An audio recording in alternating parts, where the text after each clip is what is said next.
We had an outstanding week 2 of the NFL season, and today we're going to get into everything that happened.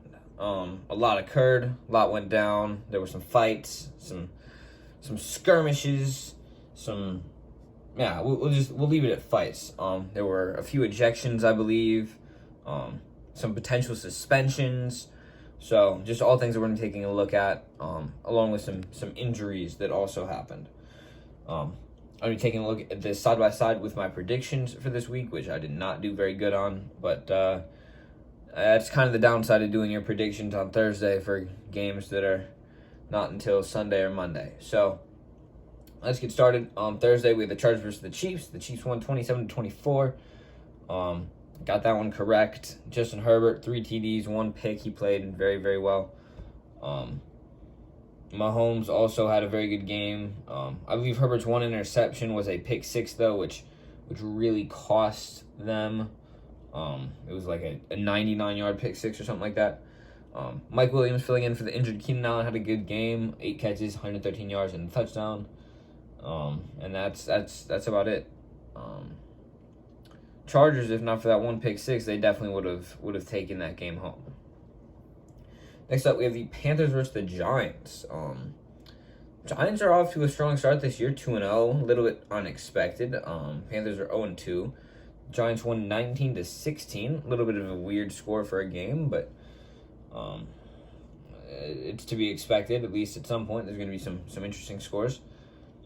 Christian McCaffrey, he had 100 yards. He's been healthy so far this year, and I hope it continues because I think he is going to play very well. Outside of that, though, not a whole lot of crazy stuff this game, just like a lot of field goals, like at least 6. So anyone looking for some touchdowns in that game would be very disappointed. Next up, we have the Patriots versus the Steelers. The Patriots won 17-14. I thought the Steelers were going to be able to squeeze this one out. I didn't think Mac Jones was going to be playing at the time I made my predictions, though, and he ended up playing, and that's kind of what did it. Really, neither quarterback had a good stat line. A lot of people are saying Kenny Pickett may start for the Steelers next week. Not too sure what I think about that. I think there's potential for sure. Neither running back, Damien Harris, he had a touchdown. Pat Freiermuth, the second-year tight end, he had a touchdown. And Nelson Aguilar, probably his best game in a long time. He had 6 catches, 110 yards. So, I guess at least for him, it's nice to see that he's getting some reps again. Next up, we have the Bucs versus the Saints. Now, this game was closer than it looks now. The 17 points scored by the Bucs in the fourth quarter weren't great. The final score was 20-10. I got this one wrong, but it's another one of those where if I had been able to make a prediction like the day before when Jameis, had multiple bones like fractured in his back and things like that, I probably would not have chosen what I did. Brady had a TD. Jameis Winston threw 3 picks. It's hard to throw a football with a broken back. That's all I can tell you. Michael Thomas, he's looking good this year. 6 catches, 65 yards, and a touchdown. It's hard to have a decent receiver stat line when you have a quarterback with a broken back. So, moving on. This one sucks for Browns fans. The Jets, they beat the Browns 31-30. So I got this one wrong too. How you give up 13 points in the final 2 minutes of a game, I don't really know how that works, but the Browns did it, and they didn't score, so just Browns luck. We got Nick Chubb in the background. He did have 3 rushing TDs, definitely a bright spot of the Browns offense. Joe Flacco, he had the best stat line in probably a few years. He had 4 TDs, over 300 yards, no interceptions. And Brissett, he didn't really fare all that badly. He had a good completion percentage, 130 yards, TD, and a pick. Garrett Wilson, I believe, got his first NFL receiving touchdown. He actually got a pair of them in one day, so that's good for him. And Amari Cooper, the Browns' number 1 receiver, had 9 catches, 101 yards, and a touchdown. So pretty decent stat lines all around there. Next up, we have the Dolphins versus the Ravens. Now, we're going to switch up the background real quick. I cannot say enough things about this game. It was insane. I don't have any Lamar Jackson cards with me right now. They're all hiding. I don't really know where. But Got Tyreek Hill and Tua, so we got some major stat lines to go over here. I was incorrect. The Dolphins did beat the Ravens. I thought the Ravens were going to be able to pull out the dub. Dolphins, they won 42-38. They're firing on all cylinders.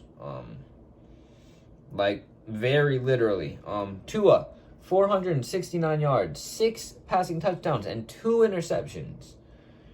I can't say enough great things about how he played. Lamar, he had 318 yards and 3 passing touchdowns. I believe he had at least 1 rushing touchdown as well. Just all around, absolutely insane quarterback play on both sides. And to accompany that, we had some fantastic receiving play.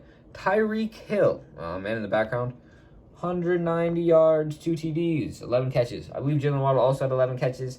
I think his yards were a little bit less, like 160 or something like that. But, played incredibly well. He, I believe, also had 2 TDs. So it's very, very, very good. A very good sign for the Dolphins. I think they're going to be a great team the rest of the year. Leading the Ravens for receivers, Rashad Bateman. He had 108 yards and a touchdown. Next up, we have the Commanders versus the Lions. The Lions pulled out the win, 36-27. I was correct in this one. Lions look decent this year. I'm not even going to lie. Jared Goff, 4 TDs, no picks. Wentz, 3 TDs, 1 pick. He doesn't look all that bad either. Both of them had a decent amount of yards. Both of them put up more fantasy points than Joe Burrow. So I don't really know what is up with that, but whatever.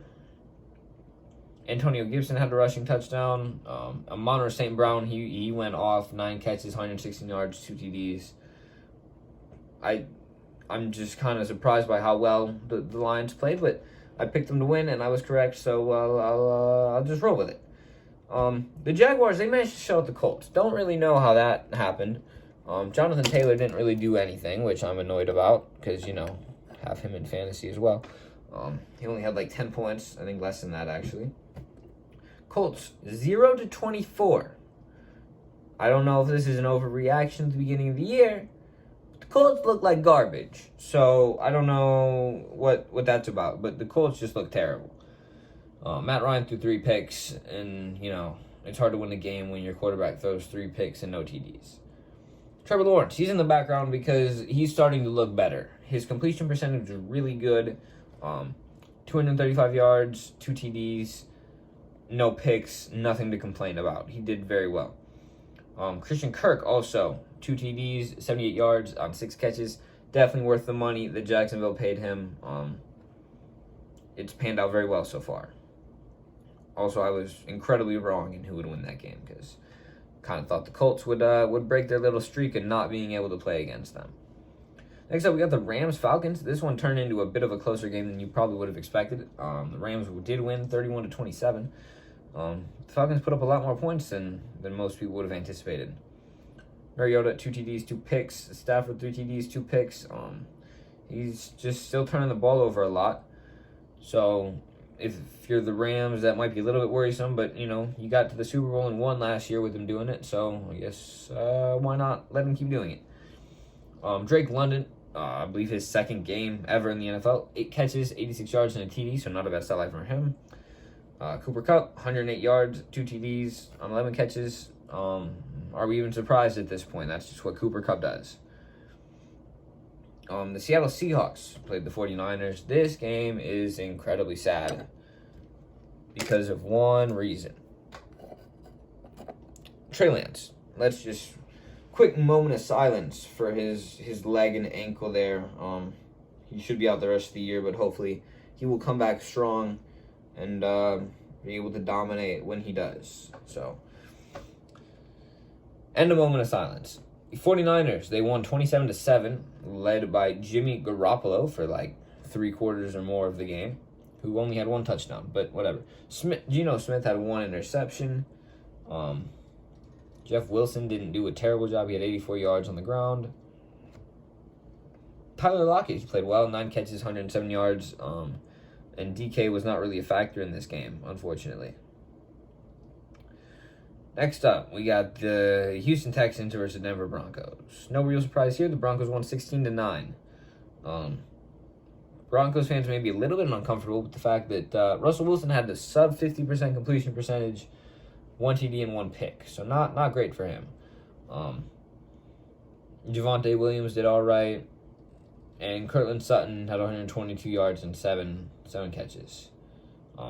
He had more than half of Russell Wilson's passing yards. So you may want to spread the ball out a little bit more, considering you have a stacked receiving core. But we'll just give it all to Cortland for now. Next up, this game is kind of insane. Arizona Cardinals, Las Vegas Raiders, 29-23. I thought the Raiders would take this one, but the Cardinals they got it. They won 29-23. The Raiders just kind of stopped performing in the second half of the game. Don't really know what happened there. They put up decent numbers in the first half, and then they just completely and utterly fell apart. The game got sent to overtime, and the Cardinals were able to pull off the W. It was a really nice comeback by Kyler Murray, and he should be congratulated for his efforts.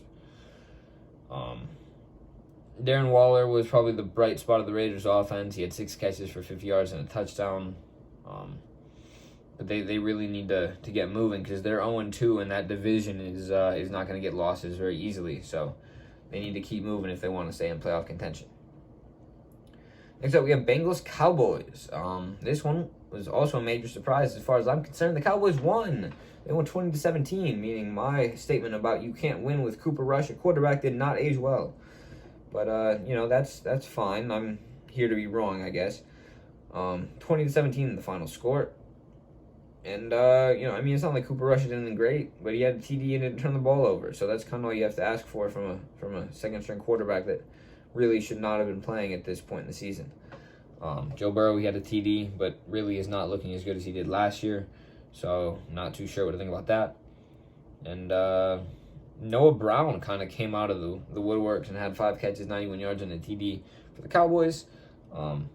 Don't really know exactly who that is, but, you would think that the bigger name guys would get the reps over there. Maybe they're still out. I'm not exactly sure. Ooh, I did forget one major thing. Saints-Bucks, there was a big fight. Mike Evans, Marshawn Lattimore, mainly, were the ones involved. I mean, that's not really a surprise. They get a little bit chippy every time they play. But it looks like Mike Evans will be facing a 1-game suspension if he is not able to successfully appeal it. Just forgot about that. Figured I'd mention it. Next up, we have Bears-Packers. Packers won 27-10. Then they didn't look terrible like they did their first game. Aaron Jones kind of carried, but, that's okay. Rodgers, he had 2 passing TDs. Justin Fields looked like trash. David Montgomery had 122 yards on the ground. Jones had 132, 1 rushing TD, 1 receiving touchdown. And Sammy Watkins may be the number 1 receiver for the Packers going forward. He had 3 catches, 93 yards. Best stat line over there by a little bit at least. Next, Monday night, right? 2 games. As far as I'm concerned, that's, I think, the first time I've ever had that happen.